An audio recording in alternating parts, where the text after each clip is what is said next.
दिवस 15वा. छत्रपती संभाजी महाराजांचा राज्याभिषेक. इसवी सन 1681. रायगड पुन्हा एकदा इतिहास घडवण्यासाठी सज्ज झाला होता. ज्या किल्ल्याने छत्रपती शिवाजी महाराजांचा राज्याभिषेक पाहिला, त्याच साक्षीने आज त्यांच्या पुत्राचा अभिषेक होत होता. संभाजी महाराज आता युवराज नव्हते, ते स्वराज्याचे दुसरे छत्रपती झाले होते. रायगडाच्या दरबारात नगारे घुमत होते, तोफांची सलामी आकाश दणानून सोडत होती आणि सह्याद्री अभिमानाने उभा होता. सिंहासनावर बसताना त्यांच्या डोळ्यांसमोर एकच प्रतिमा होती, छत्रपती शिवाजी महाराजांची.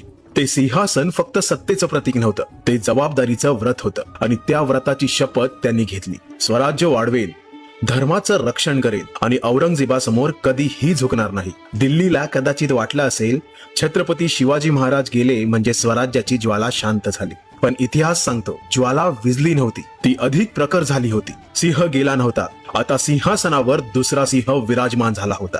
हा दिवस 15वा, ज्या दिवशी सिंहासनावर फक्त राजा बसला नाही, तर स्वराज्याचा निर्धार विराजमान झाला. जय जिजाऊ, जय शिवराय, जय शंभूराजे.